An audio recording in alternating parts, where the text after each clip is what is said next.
बाणी संत कबीर साहब जी। दर्शन दीजे नाम सनेही, तुम बिन दुख पावे मेरी देही। ये शब्द परम संत कबीर साहब की वाणी में से है। भक्ति, प्रेम और बिरह का मजमून है। अपने प्रीतम के मिलाप की चाहवान जीवात्मा उसके दर्शनों और दीदार के लिए जो तड़प रही है, वह अपनी बिरह भरी अवस्था, बड़ी लाचार और मजबूर अवस्था एक रजोई के रूप में, विनम्र विनती के रूप में अपने ही प्रीतम के सामने रख रही है। उसके दीदार के लिए, बाहरी दर्शनों के लिए और अंतरी दर्शनों के लिए रजोई रखती है। दर्शन दीजिए नाम स्नेही। क्या है ये नाम और कौन है नाम स्नेही? नाम से इशारा उस कुल मालिक परमात्मा के नाम की तरफ है, जो कोई लिखा पढ़ा या बोले जाने वाला नाम नहीं है, बल्कि उस मालिक का अपना ही सूक्ष्म और चेतन निज स्वरूप है, जिस रूप में वो मालिक सर्वव्यापक है। ये उसकी रचनात्मक शक्ति है, प्रतिपालक शक्ति है। ये सच्चा नाम आत्मा के निज धाम सचखंड से सूक्ष्म और चेतन धारा बन के, दयाधार बन के उतरता है और सूक्ष्म और चेतन आत्मा जो मालिक की अंश है, उसे मालिक के साथ मिलाने का काम करता है। और नाम स्नेही ऐसे मालिक के प्यारे जो खुद शब्द और नाम की कमाई करके नाम के अंदर लीन हैं, नाम के अंदर भेद हैं, नाम उनके अंदर समाया है, वो नाम के अंदर समाये हैं। नाम और उनका आपस में रिश्ता स्नेह का रिश्ता है, प्यार का रिश्ता है, एक दूसरे में एक हो जाने का, अभेद हो जाने का रिश्ता है। इसलिए पलटू साहब ने फरमा दिया था, संत स्नेही नाम है, नाम स्नेही संत। अब विचार करें, वो कुल मालिक परमात्मा जो अदृष्ट है, अगोचर है, अगम है, उसका ही सूक्ष्म और चेतन स्वरूप नाम, और संत सतगुरु नाम स्नेही जो नाम में समाये हुए हैं, वो एक ही शक्ति के तीन अलग अलग रूप हैं। और ये नाम जिससे लिव जोड़कर आत्मा ने परमात्मा से मिलना है, इसकी सोझी भी संत स्नेही, संत सतगुरु ही दे सकते हैं। इसलिए पलटू साहब ने फरमा दिया था, नाम स्नेही संत नाम को वही मिलावें, क्यों? वह है वाकिफकार, मिलन की राह बतावें। उन्होंने खुद रास्ता तय किया है, वाकिफकार हैं। तीसरी पातशाही ने फरमा दिया, ये तो उस मालिक परमात्मा का ही हुक्म है, बिन सतगुरु कोई नाम न पाए, क्यों? प्रभ ऐसी बनत बनाई है। इस तरीके से उस मालिक के प्रेम का आधार नाम का प्रेम है, जो प्रेम पदार्थ है, और नाम के साथ लिव जोड़ने का आधार सतगुरु का प्रेम है। और प्रेम हम उसी से ही कर सकते हैं जिसको हमने देखा हो, जिसके दर्शन और दीदार किए गए हों। इसलिए सतगुरु के दर्शन ही सतगुरु के प्रेम का आधार बनते हैं, और इस तरीके से सतगुरु के दर्शन ही नाम के साथ लिव जोड़ने का आधार बनते हैं, मालिक के साथ लिव जोड़ने का आधार बनते हैं। क्यों है ये प्रेम ज़रूरी? क्यों है प्रेमा भक्ति ज़रूरी? सभी संत महात्मा समझाते आए हैं कि परमात्मा प्रेम है, प्रेम परायण है, प्रेम करने योग्य है। जो गुण किसी हस्ती का सार होता है, वही गुण उसे प्यारा भी लगता है। गोस्वामी जी के वचन हैं, राम में है केवल प्रेम प्यारा। और जो गुण किसी हस्ती का सार होता है, उसके साथ रिश्ता जोड़ने के लिए वही गुण साकार भी साबित होता है। इसलिए मालिक के साथ रिश्ता जोड़ने के लिए 10वीं पातशाही ने फरमा दिया, साच कहो सुन लियो सभै, जिन प्रेम कियो तिन ही प्रभ पायो। अब क्या है ये प्रेमा भक्ति? ये प्रेमा भक्ति अपने आप में एक भावना है, ये एक करनी भी है, और ये एक लक्ष्य भी है। प्रेम और भक्ति भाव के रूप में ये साधक की तवज्जो को, ख्याल को, सूरत को, कॉन्शियसनेस को, उसकी अटेंशन को उसके प्रीतम के साथ जोड़ के रखती है। प्रीतम के साथ अनकंट्रोल्ड फ्लो ऑफ अटेंशन बना रहता है। उस प्रीतम की याद हृदय में बसी रहती है, और उसके प्रति अति प्रेम भाव, भक्ति भाव, और साथ में श्रद्धा और मान सत्कार, समर्पण की भावना हृदय में प्रकट होती है। करनी के रूप में जब हम ऐसी प्रेम भाव की अवस्था में आकर करनी में लगते हैं, तो ये करनी इस भक्ति के लक्ष्य तक पहुंचा देती है, मालिक के मिलाप तक पहुंचा देती है। ये जो हम सत्संग करते हैं, सुनते हैं, सेवा करते हैं, सिमरन भजन ध्यान करते हैं, ये सारी ही करनियाँ, ये सारी ही चीज़ें करनी में आ जाती हैं, जो भक्ति भाव रख कर की जाती है। जब भक्ति भाव रखकर करनी की जाए, तो उस मालिक की दया से जब अंतर में लिव सच्चे शब्द और नाम के साथ जुड़ जाती है, उस मालिक के साथ जुड़ने के योग्य बन जाती है, उस अनंत स्वरूप परमात्मा के साथ मिलाप की जो अवस्था है अति अलौकिक अवस्था है, अति आनंदमयी अवस्था है, बयान नहीं की जा सकती, हैरत अंगेज अवस्था है। इसका बयान करना असंभव है क्योंकि ये प्रभु के मिलाप की अवस्था है, दो से एक हो जाने की अवस्था है, अब भेद होने की अवस्था है, वैद्यत की अवस्था है, ज्योति के ज्योत समा जाने की अवस्था है। कैसे पहुंचे इस अवस्था के ऊपर? तो स्वामी जी ने समझाया, भाई इसके लिए सबसे पहले ज़रूरी है कि सतगुरु की रज़ा में राज़ी रहें और उसके उपदेश को अपने जीवन का आधार बनाएं। जो गुरु करें सो हित कर जान, जो गुरु कहें सो चित तर मान। इसलिए हजूर फरमाया करते थे कि लव इज़ ओबीडियंस, सतगुरु का हुक्म मानना ही उनका प्रेम है। जब इस तरीके से भक्ति और प्रेम भाव के अंदर आकर हम अपने प्यारे सतगुरु के दर्शन करते हैं तो उसका प्रभाव क्या पड़ता है? बकौल चौथी पातशाही, राम गुर मोहन मोह मन लैया, हम आकल बिकल भई गुर देखे, हम लोट पोट हो गैया, सुध की सुध नहीं रही, बुद्ध की बुद्ध नहीं रही। जब ऐसे भक्ति भाव में आकर सतगुरु के दर्शन किए जाते हैं और ऐसे भक्ति भाव में आकर करनी में लगते हैं, भाव सिमरन भजन में लगते हैं, स्वाभाविक तौर पर हमारी सूरत उस जगह पर एकाग्र होती है जब मालिक, जहाँ पर मालिक की दयाधार शब्द की धुनकार है। सूरत अंतर में शब्द को अनुभव करने के योग्य बनती है। ये सूरत के लिए अति सुखदायक अवस्था है।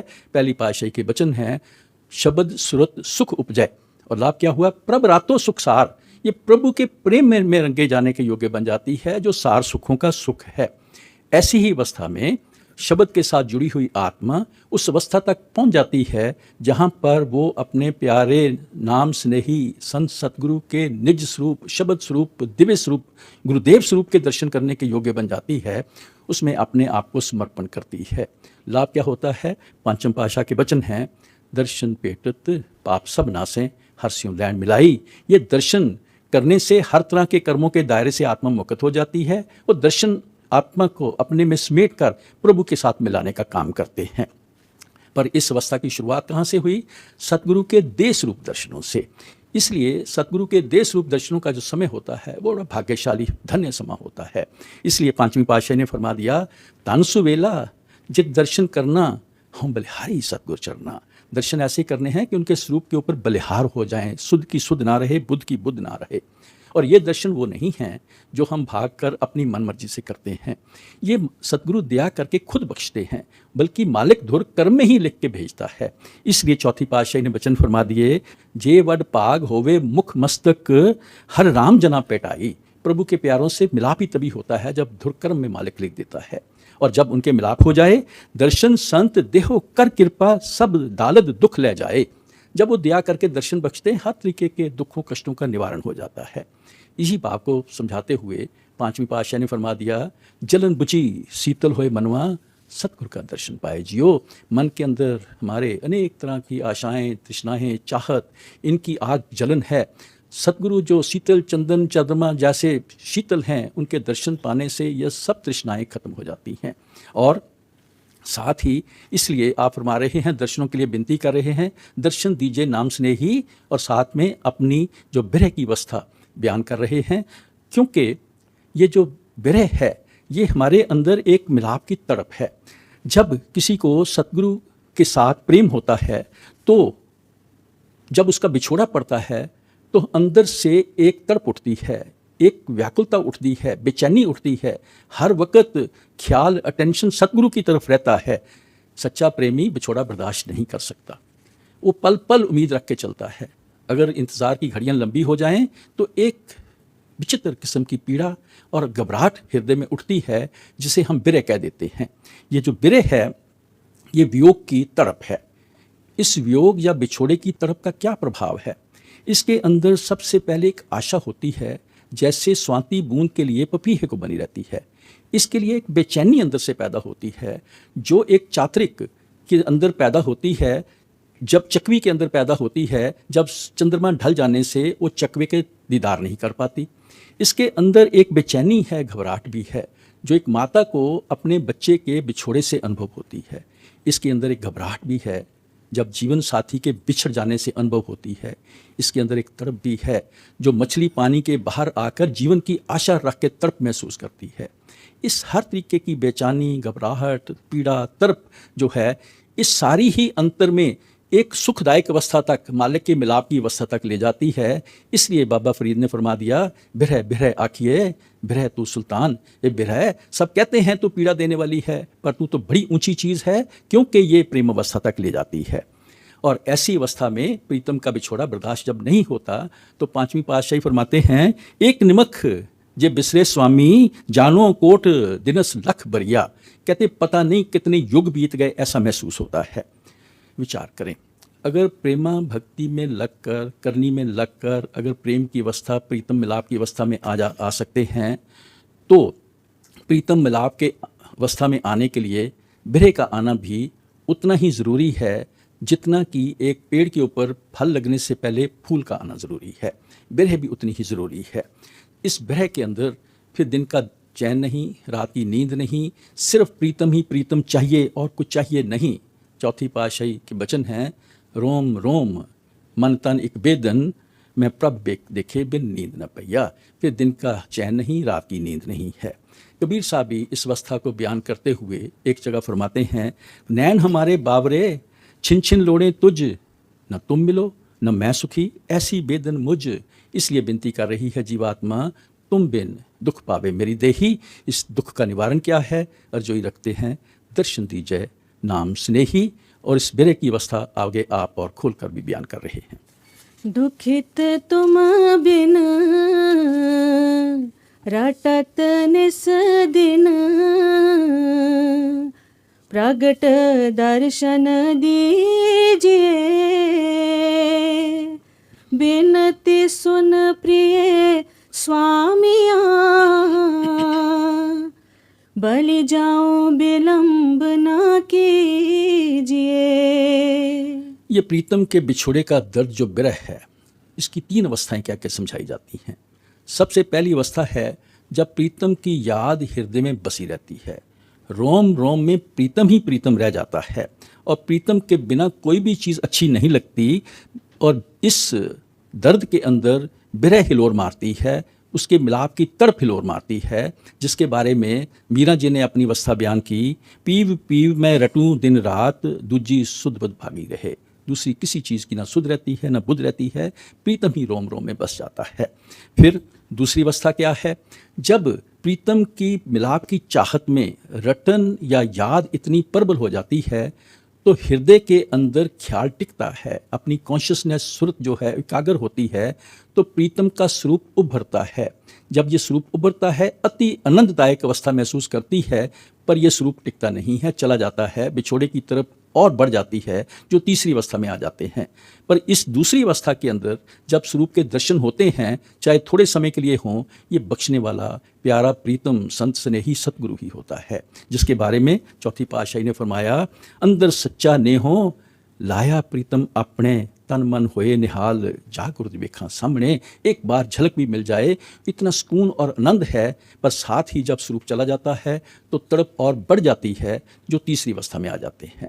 बिरह की तीसरी अवस्था में प्रीतम की याद और तड़प इतनी प्रबल हो जाती है, अश्रुधारा गिर जाती है, ख्याल फिर जब टिकता है तो प्रीतम ही दया करके स्वरूप बख्शता है, फिर स्वरूप के अंदर लीन हो जाती है, फिर बिछोड़ा नहीं बर्दाश्त कर सकती, उसी के अंदर समा जाने की अवस्था बन जाती है।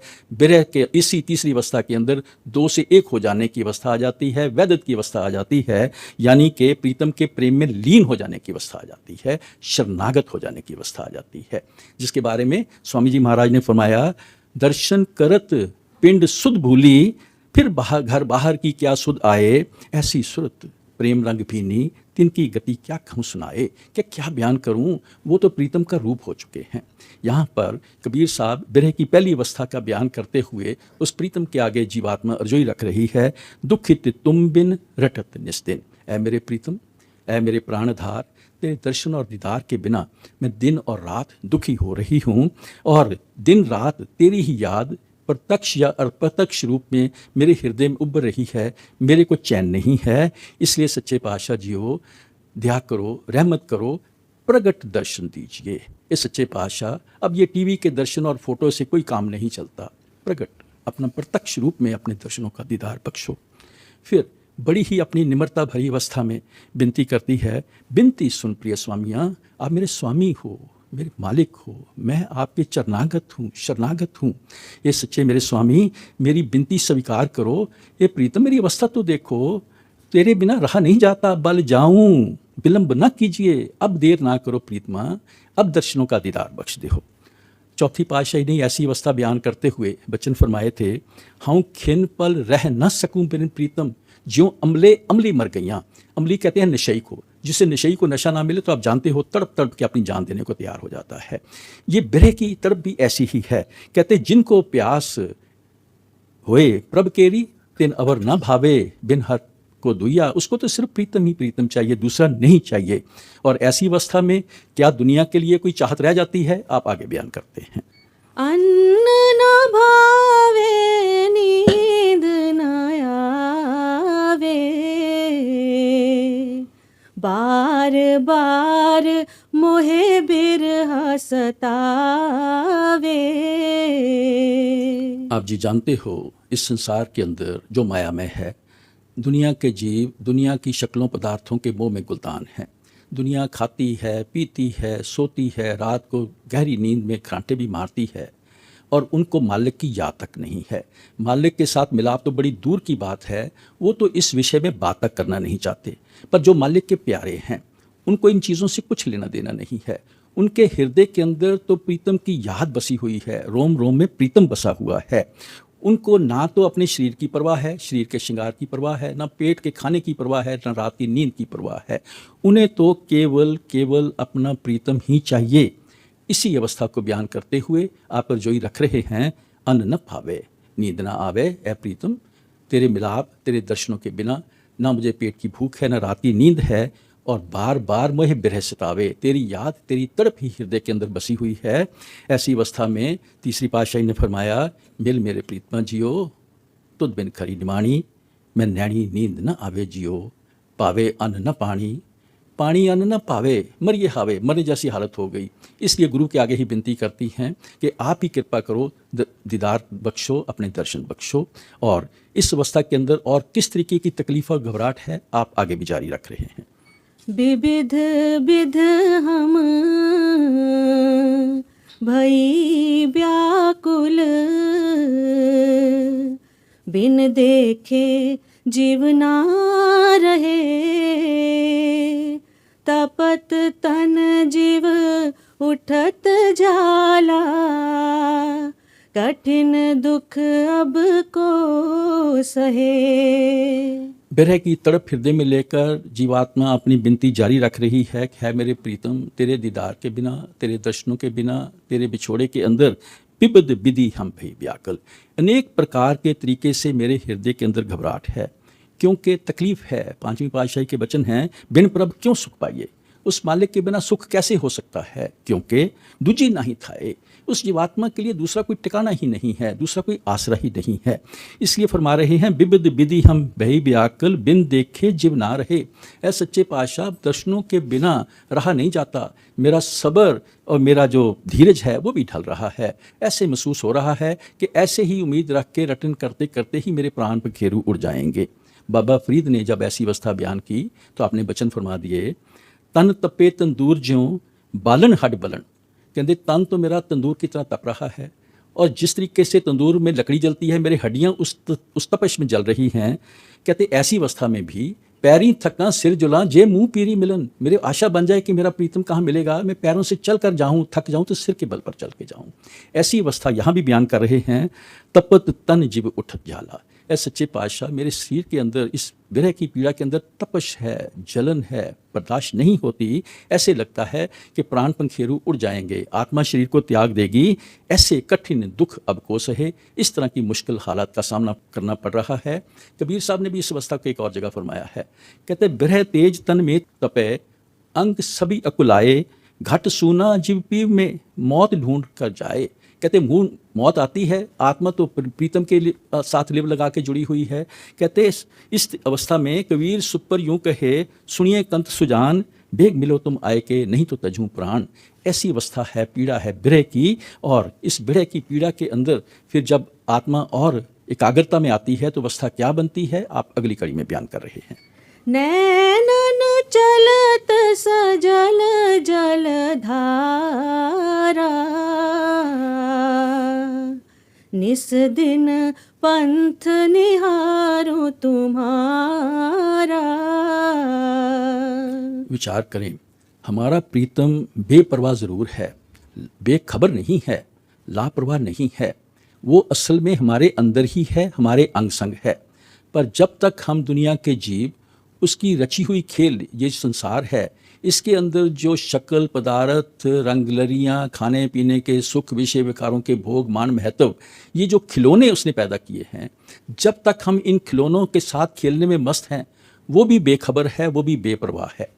जब हम सारी चीज़ों से मुंह मोड़कर केवल उसके मिलाप के लिए तड़प उठती है, विनती करते हैं, वो दयाल पुरुष है, बख्शनहार है। वो दया के घर में जब आता है तो वो प्रेम सागर है, अपने ही प्रेम सागर से उठी हुई एक प्रेम की लहर जो नाम स्नेही संत सतगुरु हैं, उनकी हमें चरण शरण बख्श देता है। जब हम अपने बूंद रूप प्यार, क्योंकि आत्मा परमात्मा से बिछड़ी हुई एक प्रेम सागर की बूंद ही है, जब हम इस बूंद रूपी प्यार को सतगुरु रूपी लहर के आगे समर्पण कर देते हैं, उस लहर ने जाके वापस प्रेम सागर में समा जाना होता है। उनके प्रेम के बंधे हुए हम भी जाकर परमात्मा रूपी प्रेम सागर में समा जाने के योग्य बन जाते हैं। पर जब जीवात्मा अपने संत नाम स्नेही संत सतगुरु के उपदेश के अंदर अपने जीवन को ढालती है, भक्ति भाव के साथ करनी में लगती है, वो दयाल पुरुष दया जरूर करता है। जब दया उभरती है, जब प्रबल इच्छा बन के हम विरह की पहली अवस्था में प्रबल इच्छा बना के चलते हैं, तो स्वरूप उभरता है, पीछे अर्ज की थी, पर साथ ही वो स्वरूप जब उभरता है बड़े सुकून की अवस्था आती है, बड़ी आनंदमयी अवस्था आ जाती है। पर जो स्वरूप चला जाता है तो विरह की तड़प और हिलोर मारती है, फिर तो बर्दाश्त होता ही नहीं है, अश्रुधारा ऑटोमेटिकली अपना गिरना शुरू कर देती है। उस अवस्था का बयान करते हुए आप फरमा रहे हैं, नैनन चलत सजलदा धारा, ए प्रीतम अब रहा नहीं जाता, तेरे वियोग में आंसू धारा बह रही है, और दिन रात निस दिन पंथ निहारूं तुम्हारा, मैं दिन रात आपका रास्ता देख रही हूँ, आपके मिलाप की उम्मीद रख रही हूँ। ये जो विरह के अंदर या प्रेम के अंदर हमारे आंसू गिरते हैं, इनके दो महत्व हैं।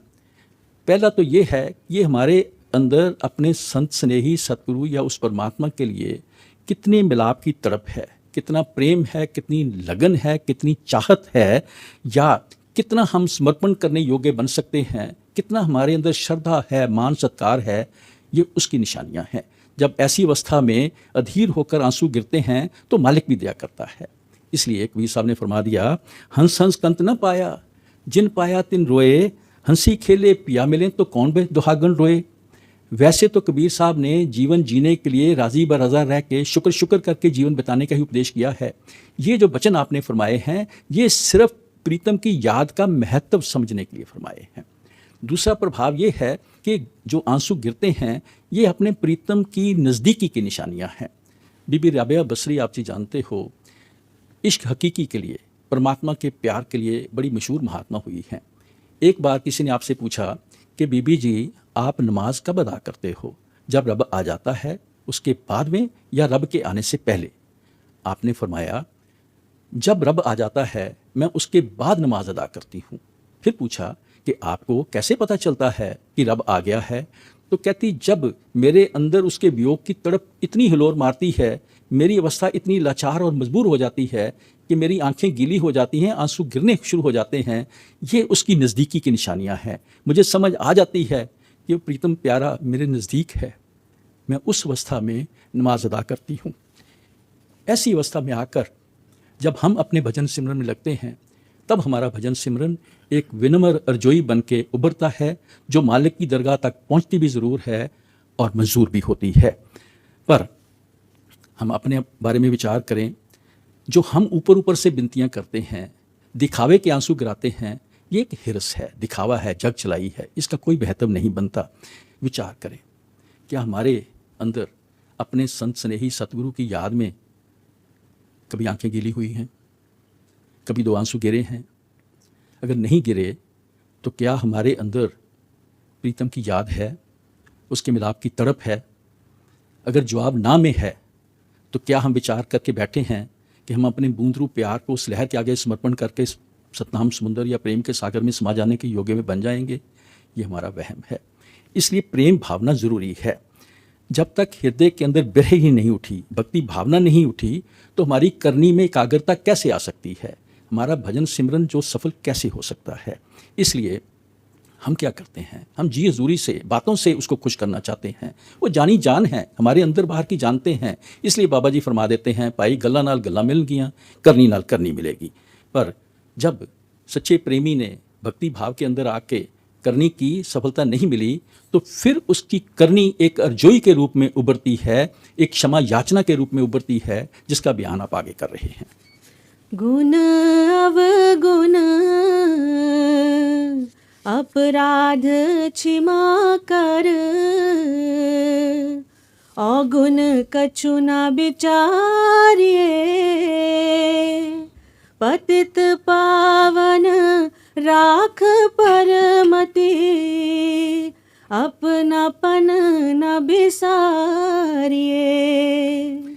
जब सच्ची प्रेम भावना भक्ति भाव से जीवात्मा अपने भजन सिमरन रूपी करनी में लगी हुई है, तो उसकी बिनती मंजूर नहीं हुई, तो फिर भी वो बड़ा मान भरोसा रख के, श्रद्धा और प्रेम प्यार रख के, सिद्क और सबूरी से इंट्रोस्पेक्शन करती है, अपने अंदर झांकती है। मेरा प्रीतम तो दयाल पुरुष है, वो दया करने के लिए आया है, वो बख्शनहार है। अगर मेरा अंतर में लिव नहीं जुड़ी, कर कमी रह गई है, तो ज़रूर कुछ कमज़ोरी मेरे के अंदर ही है। ऐसी अवस्था में आकर वो बिनती रखती है, गुण अवगुण अपराध क्षमा कर। ऐ सच्चे पातशाह, मेरा कोई गुण ऐसा नहीं है जो मुझे तेरी दया मेहर का पात्र बना सके। मेरा कोई अवगुण भी ऐसा नहीं है जो बख्शे जाने योग्य हो। मेरे अपराधों की, गुनाहों की, भूल चूक की तो कोई गिनती ही नहीं है। पर दीन दयाल जी हो, ये जब आपने दया करनी है तो कृपा करो दीन के दाते, मेरा गुण अवगुण न विचारो कोई, क्योंकि मट्टी का क्या तोपे स्वामी, मानस की गत यही। ये भजन सिमरन रूपी जो साबुन है, इसके साथ इस मिट्टी के ढांचे को, मैल के ढांचे को मैं जितना भी धोने की कोशिश करूँगा, हर परत, हर लेयर के बाद में मैल और मिट्टी ही निकलनी है। क्योंकि इस मन और माया के संसार के अंदर आप जिन्हें हम इंसानों को बनाया ही ऐसा है। इसलिए सच्चे पातशाह बकौल बुल्ले शाह जी, अदल करें तो जा नहीं काई, फजलों बुखरा पावा। अगर तू मेरे कर्मों का करनी का हिसाब करेगा तो मेरा कोई ठिकाना नहीं बनना। तेरी रहमत हो जाए तो मुझे कुछ आधार मिल सकता है। पांचवीं पातशाह ने ऐसे ही वचन फरमाए थे, लिखे कते न छुटिए, खिन खिन पुलनहार, बख्शनहार बख्श लो, नानक पार उतार। सच्चे पातशाह, तेरी रहमत के बिना कुछ भी ठिकाना मुझे नहीं मिलना। फिर सतगुरु की दया मेहर के ऊपर भरोसा है, विश्वास है कि वो पतित पावन बन के आए हैं, पापियों का उद्धार करने के लिए आए हैं, वो अपनी निर्धारित रूहों को उभारने के लिए ही आए हैं। इसलिए विनती जारी रखती है कि सच्चे पातशाह, पतित पावन राख परमति, आप तो पतित पावन क्या पापियों का उद्धार करने के लिए आए हो। आप समर्थ हो, आपका बिरध ही बख्शनहार है। आप उसके सतगुरु के बिरध के बारे में पांचवीं पातशाही फरमाते हैं, जो शरण आवे तिस कंठ लावे, यह बिरध स्वामी संदा। कहते हैं उस मालिक का बिरध स्वभाव ही ऐसा है, जो शरण में आ जाए, कितना भी घटिया किस्म का पापी क्यों ना हो, उसे कंठ लगा लेता है। ये उसका बिरध है, ये उसका पन है, ये उसका हुनर है। इसलिए जोई कर रहे हैं सच्चे पातशाह, अपना पन ना बिसारिए, आपका बिरध बख्शनहार है। इसलिए बकौल पलटू साहब, पलटू मैं तो पतित हूँ, ये अशुभ सब काज, पतित पावन बाना धरियो, तुम्हें पड़ी है लाज। है सच्चे पातशाह, आपने चरण बख्शी है। जब अंतर सच्चा प्रेम होता है ना, तो साथ में अपने प्रीतम के लिए मान सत्कार भी उभरता है। फिर ऐसे मान सत्कार में थोड़ा अपने आप में उसके अंदर भरोसे के साथ साथ अपनापन की भावना भी आ जाती है। ऐसी भावना में पांचवीं पातशाही ने वचन फरमा दिए, जे पुल्ली जे चुकी साईं, भी तहजी काडियाँ, मैं भुलनहार हूँ, अनेक बार चूक हुई है, हूँ तो मैं तेरा ही कहा जाता हूँ। और हज़रत सुल्तान बाहू ने क्या वचन फरमा दिए, ऐ सच्चे पातशाह, फूल ना कागज़ बदियाँ वाले, दर तो तक न मैनू हो, जे मैं विच एड गुनाह ना हुंदे बाहू, तू बख्शेंदा किनू हूँ। ये मान सत्कार रख कर उसके ऊपर भरोसा, अपनापन के आधार पर की गई बिनती है। और जब ऐसी बिनती स्वीकार हो जाए तो अवस्था क्या बनती है, आप आगे समझा रहे हैं। गृह आंगन मोहे कछु ना सुहाई, बजर भई और फिरे हो न जाई। अर्ज की थी कि हमारा प्रीतम प्यारा बख्शनहार है, पतित पावन है, जब हमारी अधीर अवस्था देख के वो दया के घर में आ जाए और अंतर में हमारे अंदर अपने दर्शनों का दीदार बख्श दे, हमारा ख्याल, हमारी कॉन्शियसनेस, हमारी सूरत, हमारी तवज्जो उसके स्वरूप के ऊपर टिक जाए, तो अर्ज़ की थी कि ये बिरह की तीसरी अवस्था है, उस मालिक के साथ अभेद हो जाने की अवस्था है, प्रेम की अवस्था है, जो भक्ति भाव और करनी का लक्ष्य है, ये उसकी अवस्था है। ऐसी अवस्था के अंदर दो प्रभाव उभरते हैं। सबसे पहले तो ऐसी जीवात्मा जिसको अंतर में उस अपने प्रीतम के दर्शन हो गए, दुनिया की तरफ से बेराग हो जाती है, दुनिया उसको बेराना नजर आती है, धन दौलत महल माड़ियाँ मान महत्व एक कौड़ी के बदले नजर नहीं आते। जैसे चौथी पातशाही ने फरमा दिया, बसुदा सपत दीप है सागर, कड कंचन काढ़ तरीजे, मेरे ठाकर के जन इन्हें न बाछें, हर मांगे हर रस पीजे। कहते 7 समुद्रों की और 7 द्वीपों की, महाद्वीपों की जो धन दौलत हीरे जवाहरात इकट्ठे कर दो और मालिक के प्यारे जिसके अंतर से लिव लग चुकी है, उसको बोलो कि क्या चाहिए, कहते मेरे ठाकर के जन इन्हें बाछे, आंख मैली करके नहीं देखते क्यों, हर मांगे हर रस पीजे। उन्हें तो अंदर नाम का रस चाहिए, प्रीतम के प्यार का रस चाहिए। ऐसी अवस्था का बयान करते हुए आप फरमा रहे हैं, प्रीतम गृह आंगन मोहे कछु न बिहावे, ये धन दौलत मैल माड़ियाँ मेरे लिए कुछ मायना नहीं रखती, आपके दर्शनों और दीदार के ऊपर, ऐसे स्वरूप के ऊपर नज़र टिक गई है, उसमें आत्मा लीन हो गई है कि मैं पत्थर के समान उसमें दर्शनों में लीन हूँ, बजर भई और फिर यो न जाई। और ऐसी अवस्था जो तीसरी अवस्था है, उसको आगे आप खोल के बयान कर रहे हैं। नैन भर भर रहे निरखत, निमिख नेह ना तुड़ाइए, बाह दीजे बंदी छोड़ा, अब के बंद छुड़ाइए। भक्ति भाव में आकर की गई करनी जब प्रेम अवस्था तक ले जाती है, इसी तरीके से जब हृदय में उठी हुई विरह की पीड़ा जब तीसरी अवस्था तक आ जाती है, ये अंतर में प्रीतम के मिलाप की अवस्था है, दो से एक हो जाने की अवस्था है, वैद्यत की अवस्था है, पूर्ण एकता की अवस्था है, अति आनंद भई अवस्था है। ऐसी अवस्था के अंदर जीवात्मा आकर एक पल भर के लिए भी प्रीतम के दीदार को से बिछड़ना नहीं चाहती। इसी अवस्था में आप बनेई कर रहे हैं कि सच्चे नाम स्नेही सतगुरु जियो, आपकी दया मेहर से ही मेरा अंतर में ख्याल आपके स्वरूप के ऊपर टिका है, अश्रु धारा थम गई है, अति आनंदमयी अवस्था बन गई है। यह सच्चे पातशाह दया करना, नैन भर भर रहूं निर्गत, भरी आंखों से प्रेम प्यार से मैं तेरे दर्शनों का दीदार करता रहूं, निमक नेह न चुराइए। ये सच्चे पातशाह इस प्रेम की अवस्था को अब ना जाने देना, ये बर्दाश्त होने वाली नहीं है। पांचवी पातशाह ने वचन फरमा दिए, गुर का दर्शन देख देख जीवा, गुर के चरण तोए तोए पीवा। ये वो अवस्था है। और सुल्तान बाहू क्या फरमाते हैं, ए तन मेरा चश्मा होवे, ए तन मेरा चश्मा होवे, मुर्शद वेख न रजा हूँ, लू लू दे मुड लख लख चश्मा, हिक खोला हिक कजा हूँ, इतने डिठिया मैनू सबर ना आवे, होर किते वल भजा हूँ, क्यों मुर्शद का दीदार है बाहू, मैनू लख करोड़ा हजा हूँ, फिर उस जैसी कोई चीज़ नहीं है। साथ ही आपके अंदर अपने प्रीतम के बख्शनहार होने का, इस माया के मोह के बंधनों से छुड़ाने वाले, जन्म मरण के बंधनों से छुड़ाने वाले बंदी छोड़ होने का भरोसा है। उसकी उस अवस्था को ध्यान में रखते हुए विनती कर रही है, बांध दीजिए बंदी छोड़ा। ऐ मेरे प्यारे सतगुरु जियो, आप तो बंदी छोड़ काल जाल से मुक्त कराने वाले मालिक की भेजी हुई सरकारें हो।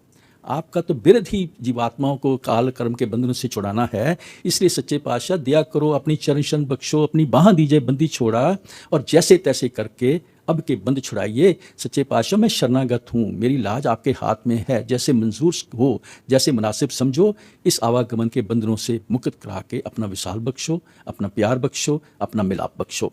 पांचवी पातशाह के वचन हैं, मेल लेहो दीन दयाल टह पे द्वारिया, मेल रह दीन दयाल टह पे द्वारिया, राख लेहो दीन दयाल परमत बहुहारिया, भगत वत्सल तेरा बिरद हर पतित उधारिया। आप तो हमारा उद्धार करने वाले ही आए हो, इसलिए दया करके मिलाप बख्शो। मीन मरे जैसे बिन नीरा, ऐसे तुम बिन दुखित शरीरा। पीछे आप बयान करके आए थे कि बिरह की अवस्था में ऐसी अवस्था बनती है जैसे मछली की पानी के बाद तड़पन हो जाती है। अब जब पूर्ण प्रेम की अवस्था आ गई, जिसमें जीवात्मा उसमें लीन रहना चाहती है। फिर अर्जुई करती है, सच्चे पातशाह तूने दया करके अंतर में ये अवस्था बख्शी है, अब बिछोड़ा ना पड़ने देना। अब अगर बिछोड़ा हो गया तो मेरी अवस्था भी क्या हो जानी है, मीन मरे जैसे जल में नीरा। जिना पानी के मछली तड़प तड़प के मर जाती है, मेरा भी यही हाल होना है। ऐसे तुम बिन दुखित शरीरा, शरीर ने ऐसे ही दुख में आ जाना है। अगर ऐसी अवस्था कभी आ गई तो फिर शुरुआत वहीं से होनी है। जैसे तीसरी पातशाह ने फरमा दिया, बहुते फिर पए कृपन को, अब कुछ कृपा कीजिए, होए दयाल दर्शन दे हो अपना, ऐसी बख्श करीजिए। जीवात्मा के पास केवल शरणागत होके विनती के सिवाय कुछ नहीं है। जो कुछ देना है उसने अपनी रहमत और दया मेहर के आधार पर देना है, जिसकी विनती आप आगे भी जारी कर रहे हैं। दास कबीर ये करत बिनती, महापुरुष अब मानिए, दया कीजिए दरस दीजिए, अपना कर मोहे जानिए। फिर विनती रख रहे हैं आप आखिर में, ऐ मेरे प्यारे सतगुरु जियो, मेरे सच्चे सज्जन पातशाह जियो, आप मेरे लिए महापुरुष नहीं हो, आप मेरे स्वामी हो, मेरे दातार हो, मेरे बख्शनहार प्रभु हो। मैं आपके शरणागत एक छोटा सा दास हूँ, नाचीज दास हूँ।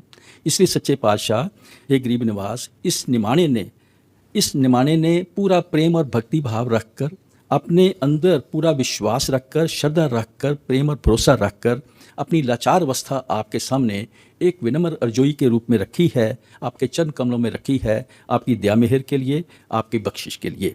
ए बख्शनहार प्रभु, मेरी भूल चूक का कोई ठिकाना नहीं है, मेरे पल्ले स्वाय माफ़ी के कुछ नहीं है। ये सच्चे पातशाह, हम बहुत ही घटिया किस्म के अगर गुनहगार भी हैं तो आप भी तो बहुत उच्च कोटि के बख्शनहार हो। इसलिए सच्चे पातशाह, दास कबीर ये करत बिनती, महापुरुष अब मानिए। आप कृपा करके इस लाचार की, इस नाचीज़ की बिनती स्वीकार करें, निमाने का मान रखें, मेरे इस निमाने का मान रखो, अपने चरणों में आए बेआसरे का आसरा बख्शो। क्या दया कीजिए, दस दीजिए। आप दया के घर में आओ, दर्शनों का दीदार बख्शो, अपना कर्म है जानिए। सच्चे पातशाह, अपने चरण शरण बख्शी है, मैं आपका अपना ही हूँ। इसलिए दीनदयाल जियो, बकौल पांचवी पातशाही, एक पूरी नदर निहाल देहो दरस रंग मानिया। आपकी एक पल भर की दया दृष्टि मेरे ऊपर पड़ जाए, मैंने इतने में ही निहाल हो जाना है, मैं आपके अंतरी दर्शनों का आनंद अनुभव करने के योग्य बन जाऊँगा। इसलिए सच्चे पातशाह, दया कीजिए, दर्श कीजिए, अपना कर्म है जानिए। कबीर साहब ने हम सब की तरफ से उस माले के आगे एक विनती रखी है, पर हमारा दीनदयाल बख्शनहार सतगुरु क्या बोलता है कि भाई, लेने का भी तरीका है, देने का भी तरीका है। जो कुछ उसने देना है हमारे भजन सिमरन के ज़रिए देना है, जो कुछ हमने लेना है अपने भजन सिमरन के ज़रिए लेना है। हमारे लिए एक ही बात वाजिब है कि हजूर महाराज जी के वचन हैं, लव इज़ ओबीडियंस। अगर प्यार है तो उनके उपदेश को श्रद्धा से, प्रेम से अपने आप को उपदेश के अंदर ढालें, उपदेश की पालना करें, प्रेम प्यार से नियमानुसार सिमरन भजन में लगें, और साथ में उसके आगे बिनती ज़रूर रखें, बकौल कबीर साहब, बख्श दे बगल गरीब नवाज, मैं तो पूत कपूत हूँ तुम्हें पिता को लाज, मैं तो पूत कपूत हूँ तुम्हें पिता को लाज। दास कबीर ये करत बिनती, महापुरुष अब मानिए, दया कीजिए दरस दी